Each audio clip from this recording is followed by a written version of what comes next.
Hello, all, and welcome back to episode number 4 from the Pulse. This is our week one. Are we having fun episode? Al, how you doing today? Doing pretty good. Doing pretty good. Excited for some football tonight. We are filming this Thursday afternoon before the Thursday night game. So I live on the East Coast, so I will be able to watch this game. Yep. Shane lives in Turkey, so he wants to watch this game. He has to wake up in the middle of the night, which And it's kind of Shane funny. teaches. Yeah, Shane teaches children, so I think he's got to actually get a good night's sleep. Yeah, and it is kind of funny because if it was going off of, if the NFL games were going off of time in Turkey, then we'd be an hour before kickoff right now, or a little bit less than that. But that's Oh, not the case. So I'd really have to wake up early to be able to watch that. But we are going to jump into just a few of the games that we're going to discuss for Sunday here in terms of the NFL. The first game we're going to take a look at here is going to be the San Francisco playing at Pittsburgh. And this game is going to be kind of interesting. Obviously, playing at Heinz Field, it's going to be 75 degrees that day, 1 o'clock game. Right now, they had San Francisco with a 56% chance to win. And the line on it was looking that it's going to be two and a half.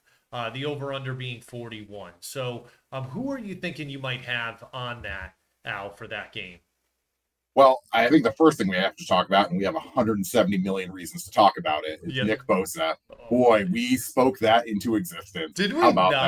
not? Like anyone that was How about watching the that? last episode, like we definitely spoke that into happening. And that feels Yeah. good when you're right about something. I will definitely be wrong about many things, but that was one thing that we are right about.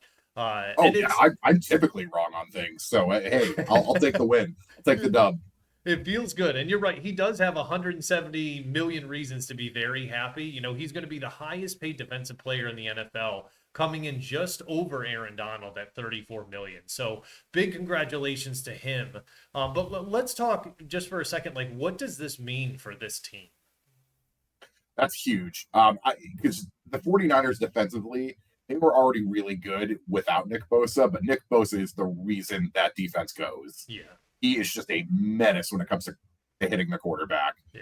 Like It that was that defensive line is the best in the league because of him, Yeah. And there hands were down. even stories in the locker room of like him coming in and like Fred Warner being pumped and like going nuts and stuff. So you know this whole team is probably rallying around him being there. Like I've heard he's infectious in the locker room with his attitude, his demeanor, all of that. And obviously his play on the field speaks for itself. Just very excited that he's going to be there because even as an NFL fan, we want our guys to be out there, right? Like we want to see great Yeah. players get on the field. And if they're not there, it's like we lose the price of admission when that happens, right?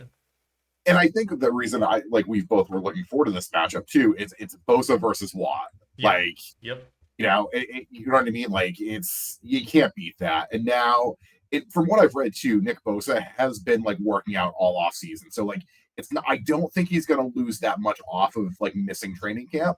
Yeah. And let's go. Yeah, he Let's he go. Because like he's an absolute freak. Kenny Pickett's in for a world of hurt. Like Yeah. That's one big thing that we have to be concerned about, right? And like you had brought it up, TJ Watt and Nick Bosa here, both are generational talents. Most likely they're going to be Hall of Famers if they continue on that trajectory that they've had. I think just talking about Watt for a second, he missed 7 games last year, but when this dude is healthy, he is a top contender for Defensive Player of the Year. I know I had said predicted that it was going to be Micah Parsons. Was that your pick as well? You would pick Micah I said Parsons? mine was Bosa Bosa, only if okay. he was able to get in a camp on time, Yeah, and now like he's here, and get right? signed. But So like easily both of us could be sitting there and be wrong at the end of the season and yeah, watch TJ Watt raising that trophy, right? So like it's yeah. he's an absolute stud. Then you've got, Bosa, the bona fide stud that he is and the anchor of that defense. Both of these defenses should finish top 10 and most of the season they're going to be keeping offenses in check with what they do. So it's very interesting to kind of see the back and forth on that. It's been difficult to kind of ignore the hype in this division this offseason too. Kenny Pickett and the Steelers it's been lucky for them. They've flown under the radar. They get all these talks about Cincinnati with Burrow and upgrading that improved offensive line there with Orlando Brown, him coming in, and now you've got the Burrow injury with the Ravens. It was the Lamar contract, and then he's getting all these weapons. Bateman supposedly healthy. They bring in OBJ for 15 million. They draft Zay Flowers. Everyone's talking about these other teams. Even Deshaun Watson. There's the rumors there that it's not going so well in camp. Maybe he's not a Kevin Stefanski guy, right? Yeah. But like the Steelers, it's like you're not hearing much about them, and it's pretty No. awesome. Besides the perennial George Pickens highlight grab that you're seeing on Twitter, they're flying under the radar, and like, what do you think that does for this team? I think it's great for them because, like you said, nobody's paying attention to them. Like, long story short, they've flown under the radar. They're a team. They're a young team. They got Najee Harris, who disappointing second year, but like I think he's going to come bounce back strong. You got Pickens. They do have Allen Robinson. They got Fremuth as their tight end. Like you can't. They have a decent offense. I just don't know. They go as far as Kenny Pickett goes, and you saw flashes of it last year with him, but he's going to play in a really tough division Yeah. against some defenses this year that are really good, and it starts with San Francisco. Like I worry about that a little bit. I do. But on the inverse to that, though, I worry about actually the 49ers as well because Brock Purdy coming off a UCL injury, like how healed is that elbow? Yeah. He had surgery in what, like March? Like I don't know, man. Like it just takes one hit, and you saw what happens if Purdy's not in. Like you're gonna rely on Sam Darnold. Like no offense, Yeah. but as a Patriots fan, I watched enough of him to know he's not the answer. Yeah, it could be difficult. I think one thing about Pickett that I really like is he finished the season on a hot streak, right? They win the Yeah, last three games. It looks promising for them going forward. And just another thing too, Deontay Johnson there went the whole season without a touchdown last year. Like, I wonder, do you yeah. think he breaks that curse this year? Like, do they get him going early and often, and then all of a sudden he's gaining that confidence back? Somebody should pick him up for fantasy in week one and just I bet it happens week one. It has to. Yeah, yeah, yeah. There's no way because the longer this goes, I think the more it's just he's going to be in his head about it. And yeah, Well, the good yeah, news is they don't need to pick him up because they would have already drafted him. He's definitely a talent, but I'm just hoping he's able to get a touchdown this year. I mean that's a rough season going all that way yeah. without and hopefully it's 18 games this year. So, but And last year they had Trubisky thrown to him for a while. Like yeah, it was not good. yeah, that's not a good feeling, and nothing against Mitch Trubisky, but I just don't think he's really cut out to be a great NFL quarterback, No, But let's shift gears here real quick because we talked about the Pittsburgh Steelers a little bit. What about, the 49ers offense? They've got all these weapons, Christian McCaffrey, he's the Swiss Army knife for all running backs. Obviously, he's the highest paid. That's what all these running backs are talking about is like, I want to make Christian McCaffrey money, but he seems to do it at another level than everybody else. Don't you think? I agree. The thing that with McCaffrey that does worry me a little bit this year is full season, Mhm. and he's injury prone. Like let's say what it is. Like he is very injury prone. Like you gotta factor that in, and hopefully like he can stay healthy because if he stays healthy, like the sky's the limit for this team. It really is. Like They there's nothing you can really do to stop them. They did talk a little bit about in San Francisco that they're going to look to rest him a little more than Carolina did to hopefully avoid some of that because you're right. Right. Like you lose a playmaker like him, and it has a drastic impact on your season. So and just kind of interesting. You watch what he does, right? We call him the Swiss Army knife, but he runs the ball, he catches the ball, he even throws for touchdowns. So it's he Yeah. does it all out there, and he's an electric guy running behind Trent Williams, man, who makes a living out of tossing 300-pound men.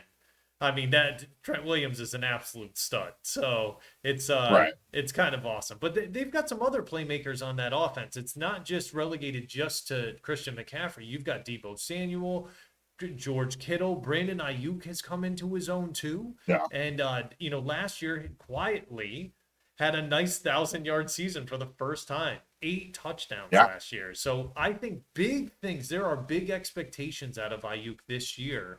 And do you think that's something that Brock Purdy? I know you're talking about the UCL injury, but is that something that he can carry? I mean, they're giving him all the weapons there to be able to succeed. He's been very successful for them, especially back to last year, and carrying them into the postseason and stuff. What do you really think Yeah. happens with them this year? Well, I think who's going to really benefit from all this talent on offense, Jawan Jennings. Like, I think he's the guy that's going to get a lot of catches this year because you're going to double cover Kittle, you're going to double cover Samuel, Ayuk. Like, somebody's going to be single covered, and I think it's going to be a lot of Jennings this year. So Yeah, I would be interested to see. I think he might have a big year this year. I think he might get like 60, 70 catches yeah, in that offense. that could happen and stuff, especially if they're going to spread it around. Yeah, Me personally, I actually have the Steelers being very good this year. I have them going 14-3, which I know is very aspirational, but consider this for a second. In games where TJ Watt was healthy, the Steelers have been 59-26-2, which isn't a bad record. That's pretty yeah, good. But when TJ Watt does not play, the Steelers are 1-10. So, it kind of speaks for itself. And I know he's going to be on the field. I think, them opening up, playing at home, they're going to give a good fight. It's going to be a very competitive game, but for me, I still have San Francisco winning 27-21. I think it's going to be close, but I think San Fran edges them out in the end. Who do you have for this game? I actually think that this is going to be a bit of a rock fight. Here's why: because I think it's just going to be a lot of Bosa and Watt just pressuring Purdy and Pickett. I think this is going to be a low scoring game. I think this is going to be 21-17. I still think it's going to be San Francisco, but I just Nice. think it's going to be a little lower scoring. Okay. All right. Yeah. Awesome, Yeah. man. Well, definitely some good points you brought up there. I'm excited to talk about that because I love it, man. Even what we're doing right now, just talking about Yeah. football, it's so good. So, So close to uh, being back. So close. I know, right? So, the next game we're going to talk about, another incredible game. This is the Miami Dolphins. They're traveling out to LA to play against the Chargers. Whether it's 74 degrees, but I think it's always like 74 to 80 in LA every day. It's going to be one of the 425 games, and they're giving the Chargers a 55% chance to win this one. The line yesterday was 3, and then the over-under being 51. So what do you think about this game? I think the Dolphins. This is a game for the Dolphins. I think what is interesting about this game. I actually think this is the game I'm looking forward to the most because there are a lot of expectations for both these teams this year. Hmm. And to be honest with you, with Miami, is Tua going to be healthy? That's it. That is the number one thing because that team goes as far as Tua goes. Yeah, Like, it really does, man.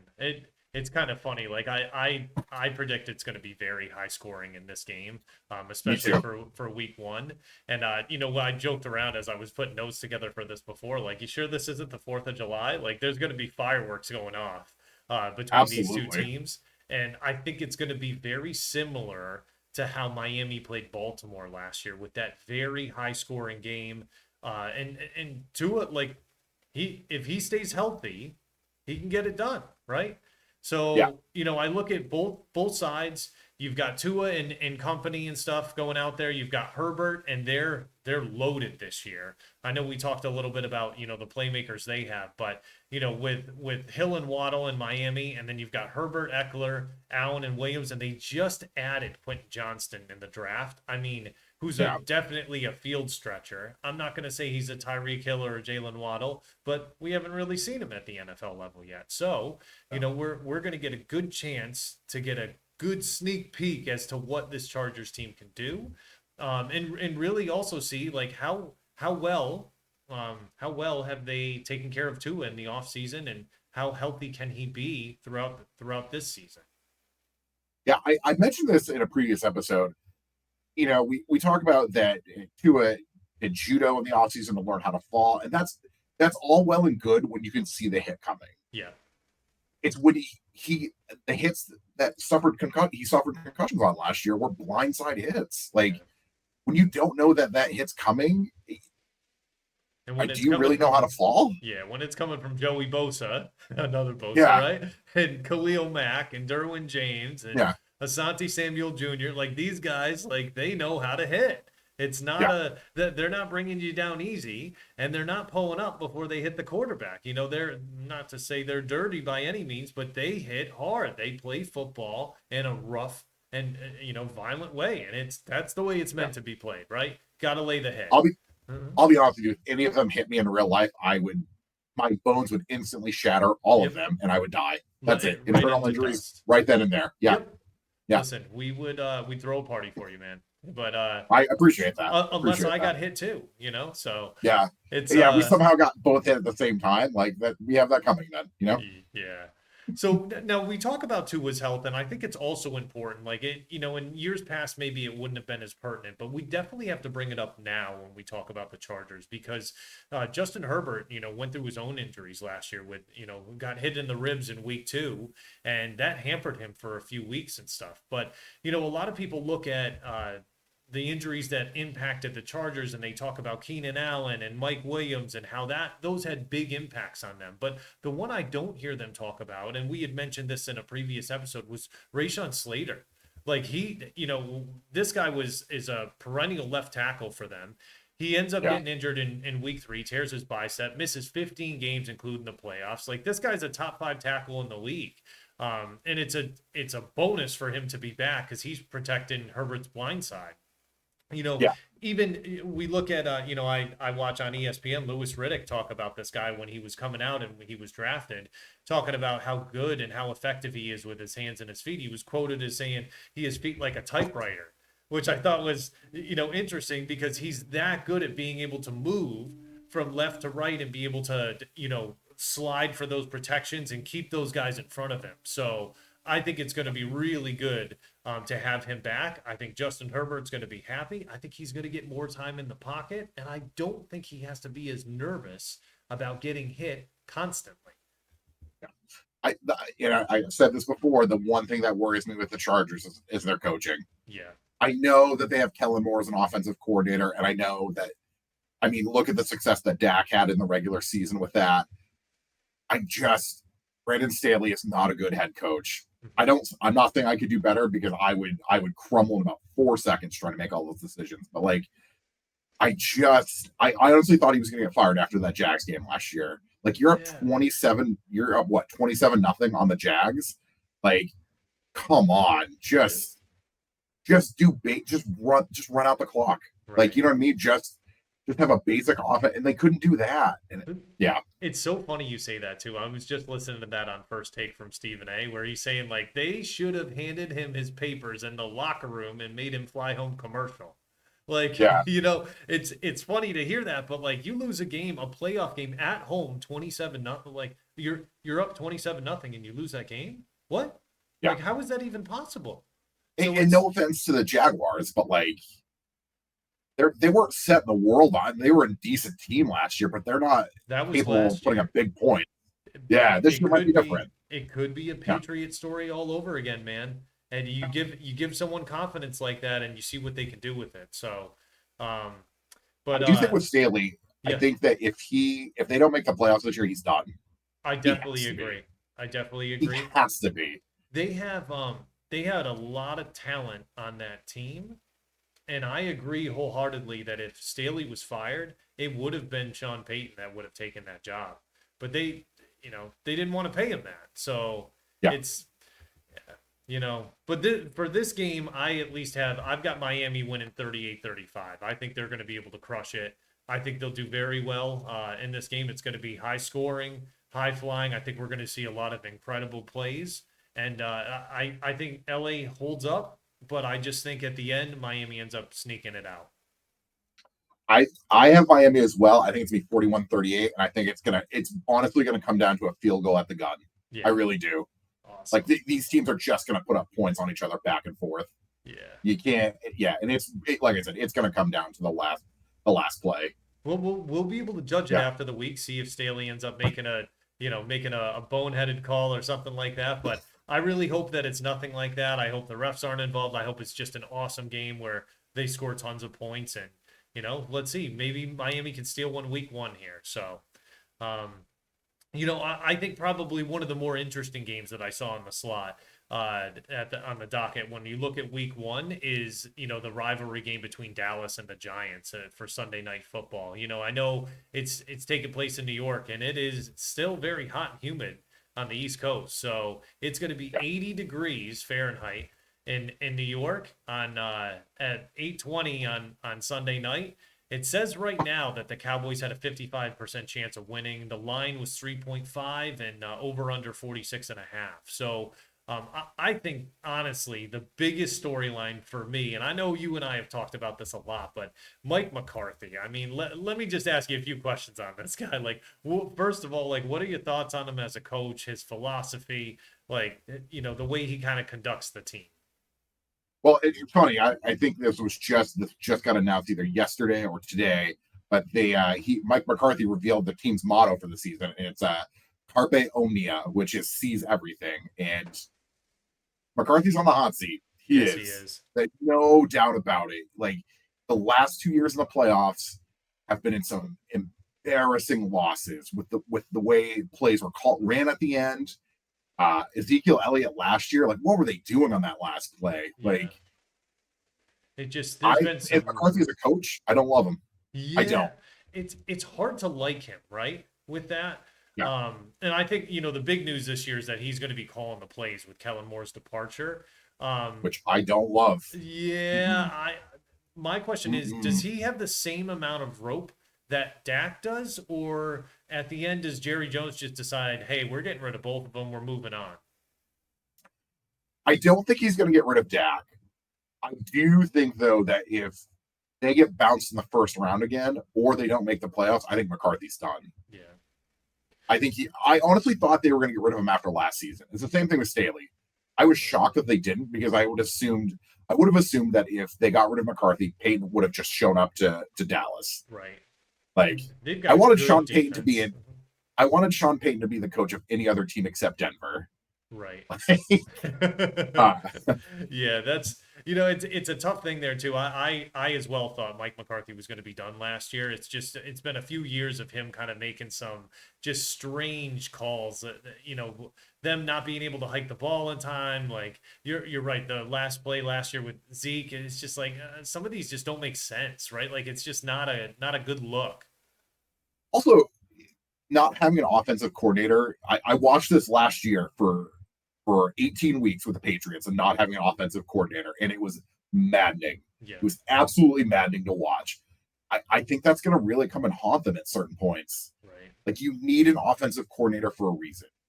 Like let the head coach be the head coach. Let the offensive coordinator just call the plays. Like Right. I don't love it. I don't love it. So Yeah. Well, there and is this is a some. game too. Sorry, Yeah. real quick. This is a game too that any scenario would not shock me. Like you could tell me the Giants would win by 20. You could tell me that Dallas would win by 30. You could tell me this is going to be a 3-point game. Anything in between those, I wouldn't be shocked.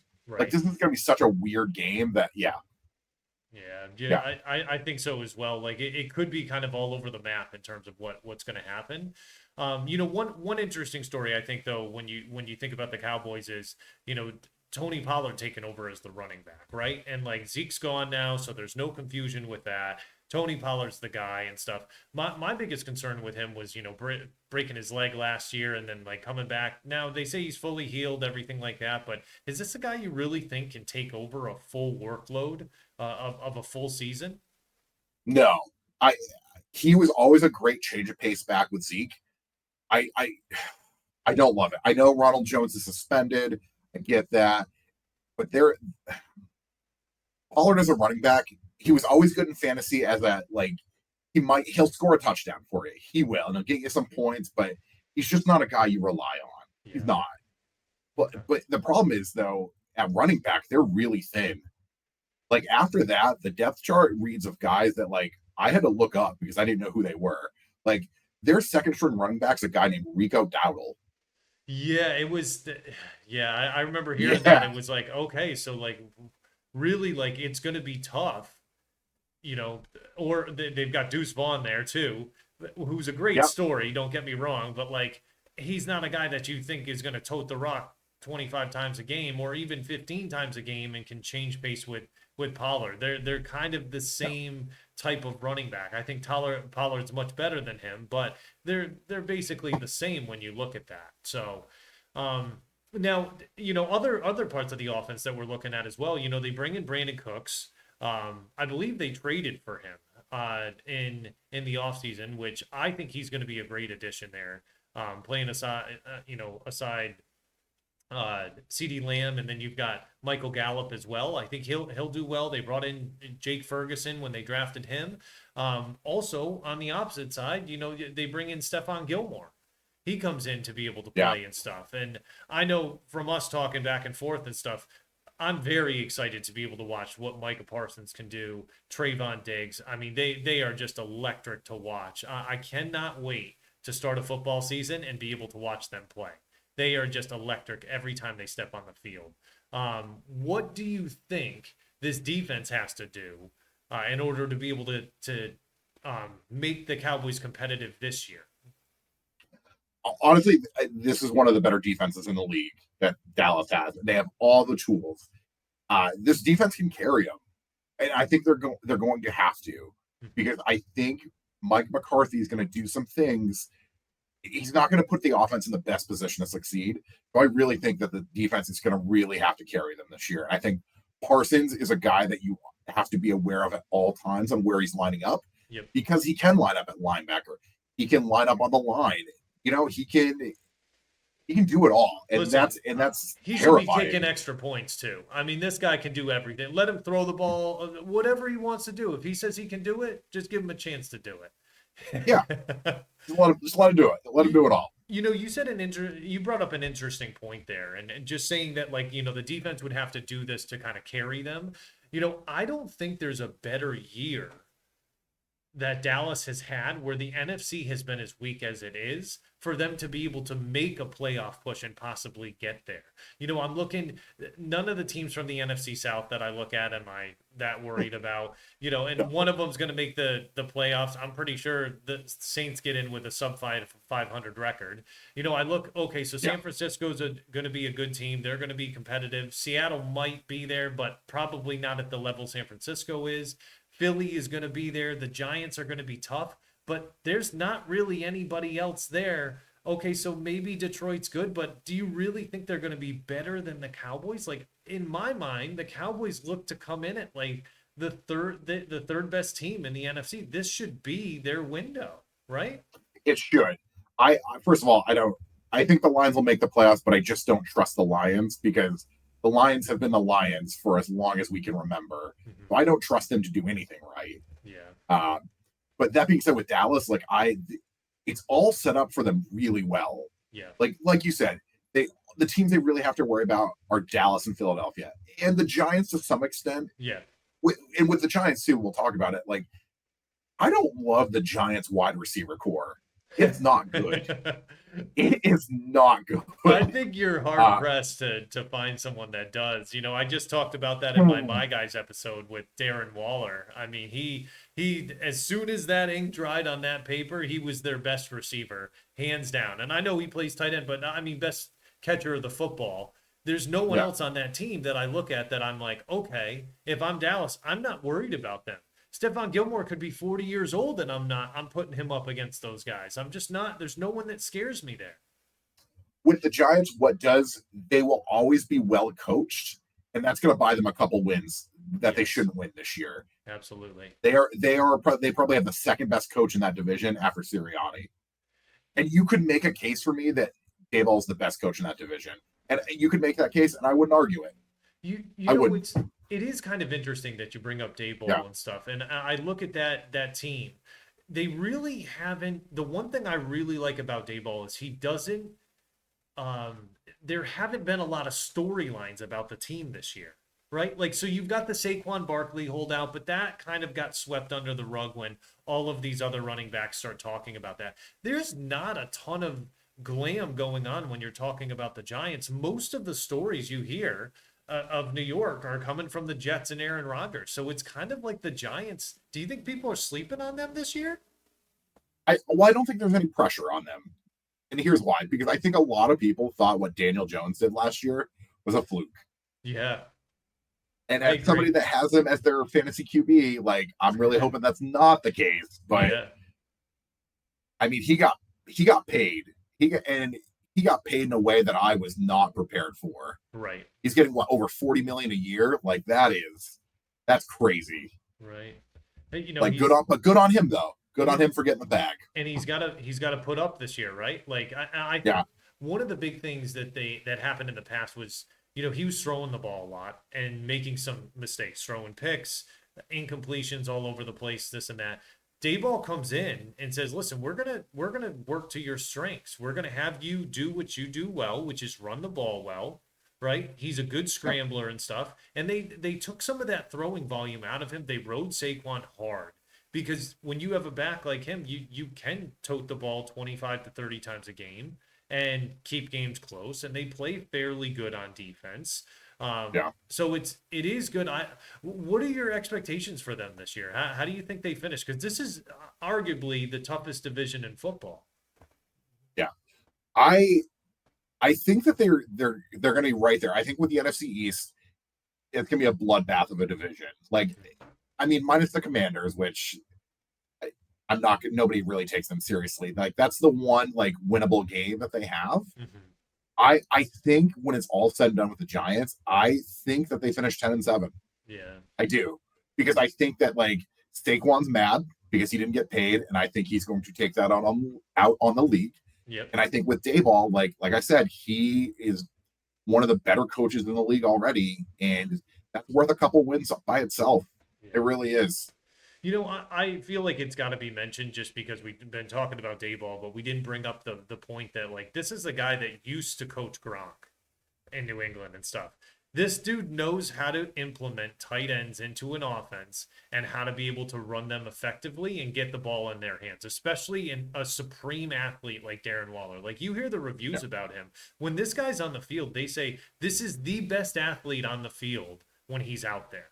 So the yeah, crossing routes, all of that stuff, I think that's going to open things up. They're not going to be able to stack 10 in the box against Saquon because you do have to account for guys like that. They brought in Jalen Hyatt. Well, I say brought him in, but they drafted him this year. He can take the top off the defense and stuff. So I think it's going to be very interesting to see how effective they are at utilizing these new weapons against Dallas and stuff. and I think the Giants too defensively. Again, another team in the NFC East. Like, just defensively, that team's gonna the defense is gonna carry the Giants some weeks. They have to, because that defense is good. Like Yeah. Thibodeau, I think is this is the year like he really breaks through. Yeah, He really does. I would love to see that too because you've seen him and Hutchinson were drafted together, right? Like, Yeah, and you've seen Hutchinson take off, and I haven't seen the same out of Thibodeau that I really want. Like, I really want to see him get to that next level, and maybe this is the year he does it. Um, yeah. He's shown enough flashes of it. Like last year again, rookie year. Like that's a lot to put on somebody. You're a high draft pick, but he did show some flashes of it, right? which was good. Yeah. So there is some and and, promise and there, going and going into like last season during the college football season, there was a while where there was talk of him being like the first or second pick, right? like for a while. Like Yeah, he was a beast in college. So absolutely. Well, yeah, so the last piece I want to say on this is just they're not going to see each other again until week 10. And I think by the time week 10 rolls around, you are going to be looking at very, very different teams out of the yeah, Cowboys and the Giants. Now, injuries sometimes play a part. We hope it doesn't, but they also could be finding their identity by then. And yeah, so I think you got to get off on the right foot to start the season and stuff. But also, this isn't a make or break game for either. I don't for any team in the NFL. Week 1 is not a make or break game, but it yeah. does give you a little bit of understanding and clarity on okay, this is who we are, this is our identity, this is what we can do. So, what would you be telling your team to try to focus on or put emphasis on as a coach if you were out there? That is a long season. That's exactly. It's a marathon. It's not a sprint. You have 18 weeks, and you see this all the time every year after week one. Everybody overreacts. Right. Yep. Everybody does. every year there's one game where like a team that's not supposed to win goes in there and just like catches fire, and, like just catches them off on a off day. Yeah. And that always happens in week one. And then everybody is like, oh my gosh, what are we going to do? The Bengals last year started 0-2. Yeah. Like, and they're fine. They were fine. Like, that's what I'm saying. Like, Overreactions. you can't really, for me, like, I always say that, like, after the first month of the season, after you've played 4 games, I think you can start to get an idea of where teams are headed. Yeah, because it used to be the first quarter of the season, right? And no, it no longer Yeah. is now. But they gave us the odd number of games now. But it's Which I still hate. yeah, Still hate it. me too, man. So well, I for this game I've got Dallas winning 28-24. I think it's going to be close, but I see Dallas pulling it out in the end. And especially on the road, I know it's kind of bold saying that, but I think Dallas has the better team right now. And I can't wait to see what they're able to put out there. What about you? How do you see it ending up here? I see this a little differently. I think it's Dallas as well, but I think it's 27-17. Okay. Yeah, they're a little Yeah. more dominant in terms of their win. Okay. Yeah. All right. Because I think they have it all on offense and defense. And I just, with the Giants, what worries me is, besides Waller, like, and Barkley, because I mean, Barkley catches a fair amount of passes out of the backfield. Like, what else are you throwing to? Right. Yeah. Like, it's going to take Daniel Jones, like, using his legs. Like, he's going to have to rush for like 80 yards Yeah. to keep them competitive in this game. Absolutely. What he can do in the Daboll offense, he can do it. It's a lot's gonna be required of him. So Yeah, he's going to be running scared, running from Micah Parsons there. So yeah. Ooh. Well, okay. So the last game that we're going to talk about here is going to be Buffalo at the New York Jets. First Monday Night Football game this year. It says Buffalo's got a 58% chance to win. It doesn't seem like heat or anything like that is going to have much of an effect on the game, but the line was Buffalo at 2.5, and the over/under was 46.5. So, what do you think about this game? First of all, as the guy that in previous episodes said that the Jets were going to the Super Bowl, it's a big game for them. Yeah, It's a big game for them. But absolutely. I also think too, this is if the Jets lose this game, I think everybody's going to overreact. Yes. I think everybody's gonna be like, what's wrong with the Jets? What's wrong with Aaron Rodgers? I thought they were gonna be this great team. And I think they're just gonna overreact. Buffalo, what worries me with Buffalo is they keep having these playoff losses Mhm. that have been really just bad. Like Cincinnati went in there last year and punched them in the mouth at home Yeah. in the playoffs. Like the weather was bad. Like it had all the makings for Buffalo to just like grind this game out. And Right. Cincinnati went in there and did the same thing to them. And they Yeah. weren't prepared for it. And I don't understand. Like I get with Josh Allen that he gets you a certain amount of wins every year. I get that. But like Buffalo hasn't done anything this offseason that I was like, oh, they've gotten better. I mean, I know they're waiting on Von Miller to come back, which he's still on the pup list. So I think after like week 4, he'll be back. Mhm. I just don't see it. I think defensively they're good. And Allen to Diggs is always, you can't discount that. But Buffalo's just a good regular season team. That is what they are. Yeah, until they can get over that hump, right? Like it's tough. I mean, and I really like Buffalo. I think I love the story of Josh Allen. I think he's got a great success story and stuff. Been told like he wasn't good enough at every level he's been at, but he puts in work. He's such a grinder. He's typically like the guy that my dad and I would love, right? I want to see him succeed so much, and I think a happy Stephon Diggs, a healthy Gabe Davis, and the addition of Dalton Kincaid, who is one of my guys this year, I think that would give them a chance to be very, very competitive this year. My big concern is, the way it has finished in the past. It was a big letdown the last 2 years, and when you have that kind of emotional toll, what it takes to get over that can seem like a lot. And I'm not sure if they have what it takes to be able to do that this year. I'm really not. Yeah. So, Well, I think too, like when you keep losing repeatedly year after year in the playoffs the way they have, yeah. like you develop a kind of a complex if you're not careful.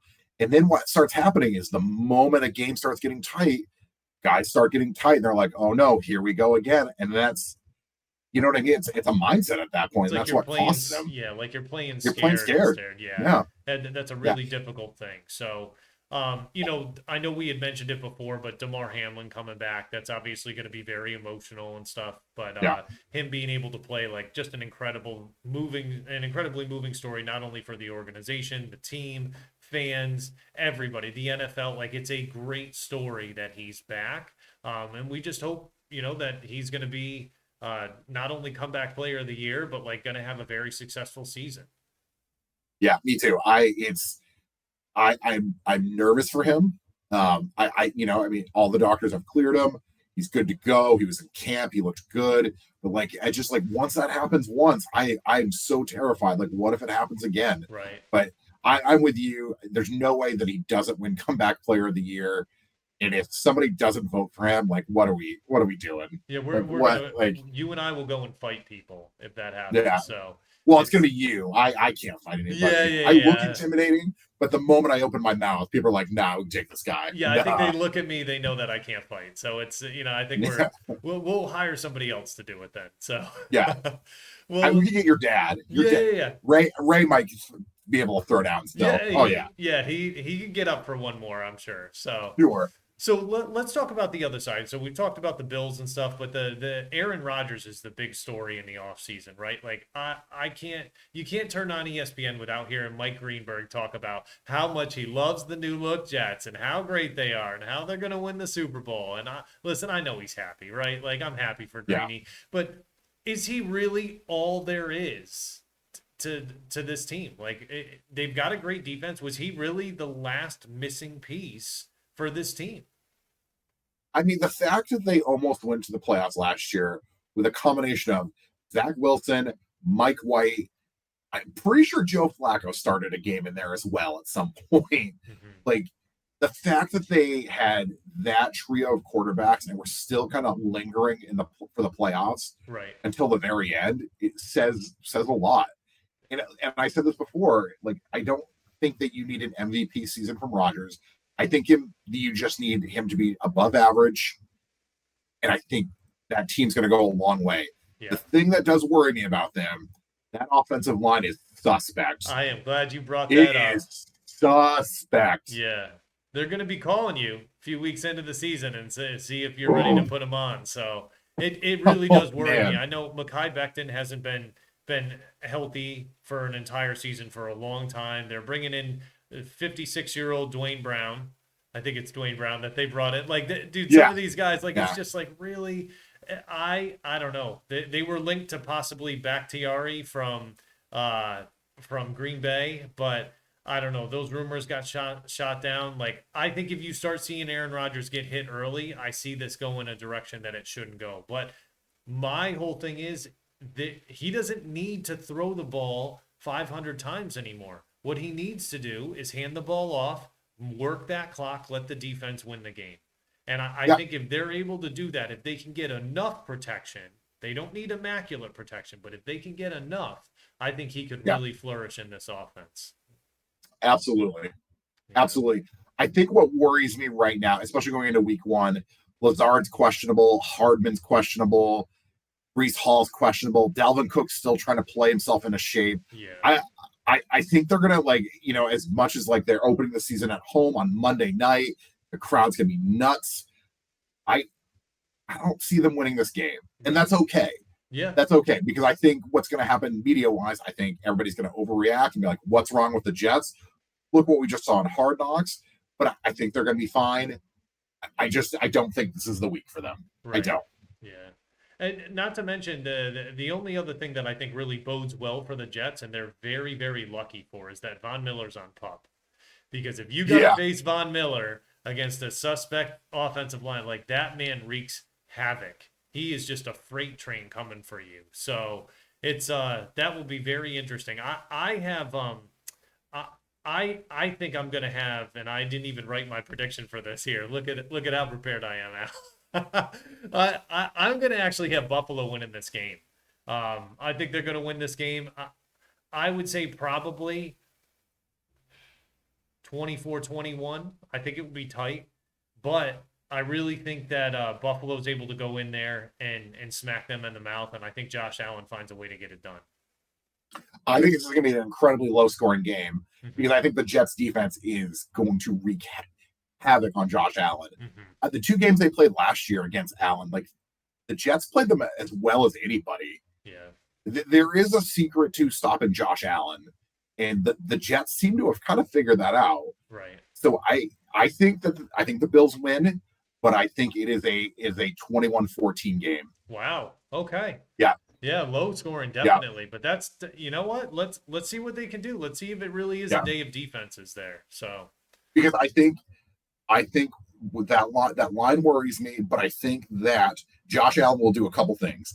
Josh Allen will for sure throw a pick at inside the 20. yeah. He will for sure do that. Like he loves doing that, and that's maddening. That is so maddening It to watch with is. him. Yeah, it is. Uh, and two, I think the Jets will score a touchdown on defense and special teams.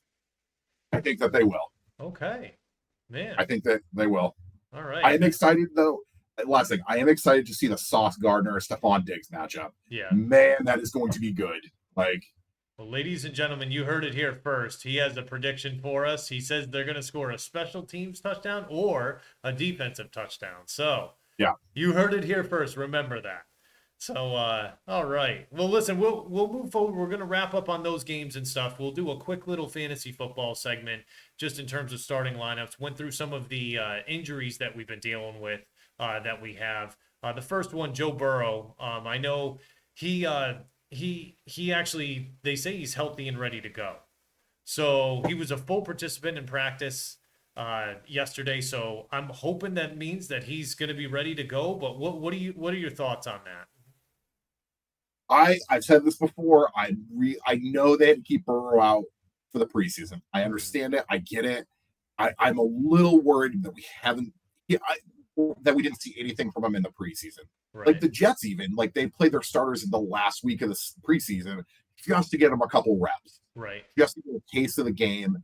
And I worry about that with Burrow. I really do. And Cleveland's going to be a tough matchup for them week one. Yeah. I think Cleveland's going to outright win that game. And Cleveland's defense is they're not to be messed with. Yeah, Miles Like, Garrett's a freak, man. That's a scary man right there. yeah, Oh, yeah, and he's gonna make Burrow scramble from the pocket. Like, how good are Burrow's legs right now? Like, we don't know that. yeah. We're gonna have We to see it. don't. It may be an adjustment getting in there and stuff. So, all right. Well, listen, moving on to the NFC East, we got Devin A. Chain, who was a full participant in practice, which is great to hear, right? Like he was carted off the field with that shoulder injury 18 days ago. He's likely going to be third in line in the backfield, right? They're not even with Wilson out, he's still not the second string guy there. You've got Mostart. I called him Must Start. Raheem must start. He's going to be the starter there for them, and when they go out to Los Angeles and stuff. So definitely good that he's coming back and stuff. I know Kendry Miller, he was a did not practice rather with his hamstring. Status is still uncertain for the game. That's not a good thing at all. And he's a rookie coming in. It seems like he's kind of hampered by some of these injuries and stuff. Not a fun thing to see him going through at all. Um, Yeah, but moving into these receivers here, really good news. Jackson Smith and Jigba, just had surgery on his wrist, right? A full participant in practice. Seems like he's going to be ready to go week one and stuff. So we're going to get a good glimpse of what he can do in that Seattle offense, hopefully. And there's even talks that when he was at Ohio State, he was out producing Garrett Wilson, Chris Olave. They openly came out and said, like, yeah, this dude's a legit yeah. receiver. So very excited to see what he's capable of doing.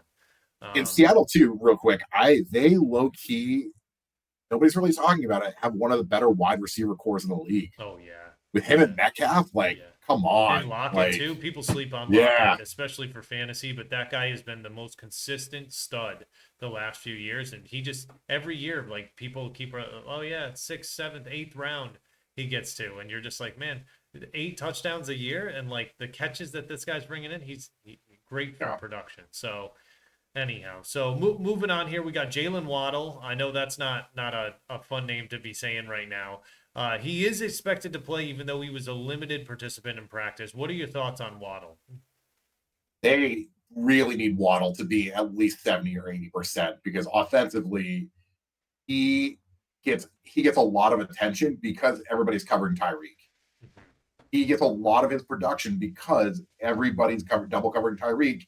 It's a lot of single coverage for him.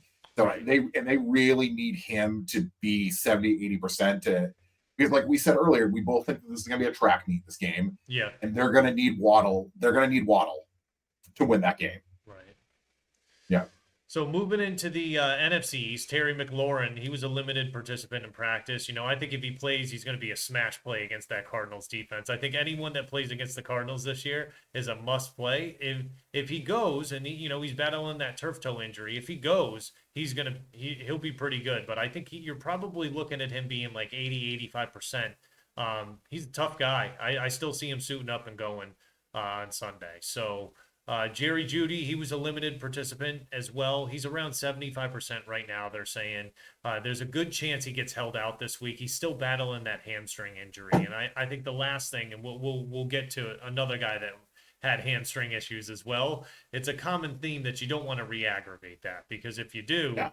man, that has lingering effects that, and sometimes we don't even know the consequences of what happens when you do re-aggravate it. So looking here, we've got Marquise Brown. He was a limited participant as well. Hamstring there. He handled some reps, but they're going to watch him closely and kind of see, is he ready to go? If not, then you're looking at even a more suspect Cardinals team that's being marched out there on Sunday.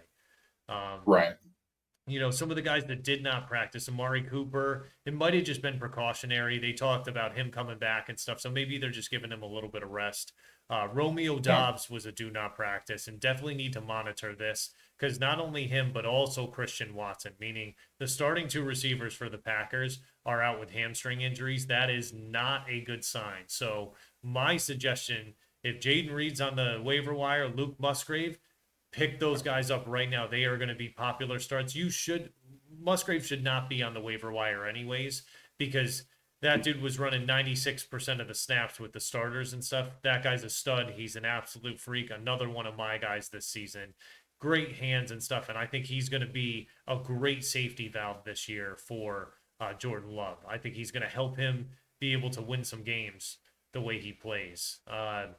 Move, the last one and kind of the saddest one that we got to talk about is Cooper Kupp. What's going on with him? He has the hamstring injury early in August, re-aggravates it just last week, of course, right after I draft him. But listen, stuff happens. I know he went to Minnesota. He was getting it looked at by a specialist and stuff. They're talking about possibly being a nerve issue, which does not feel good to hear.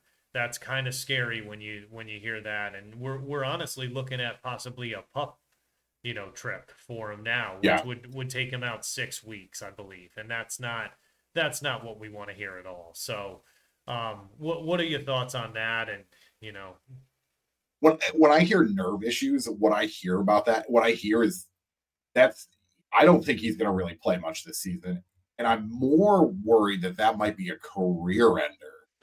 Like when yeah, you start talking about nerve damage, like that's hard to come back from, and it, with the Rams too, like that's if there's no Cooper Cup, like they aren't going to be good this year. That right, NFC, the bottom of that NFC West is going to be a dumpster fire yeah, between the Cardinals and the Rams. yeah. It's four free wins Man, basically, yeah. And I think like if they're that both, I think, going to fight for the number one pick this year. Yeah, and I'll be honest, like I think if Cup's out a real extended period of time, they're really going to ease him back in if they bring him back at all. Um, Yeah, so and moving on to tight end here, looking at George Kittle, man, he limited participant in practice. He's battling that groin injury. He's been battling it for a few weeks. He's listed as questionable for Sunday, so that's definitely something to monitor. Want to keep your eyes out for that.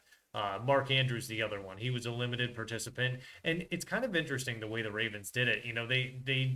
It was kind of undisclosed why he was out, and then all of a sudden it popped up yesterday that he's got a quadricep injury. So they seem to be pretty positive about it. They say he's likely on track to play Sunday, but definitely something to monitor as well. And if you've got him and got room, definitely go and pick up Isaiah Likely just in the off chance that yeah. he's not going to be playing.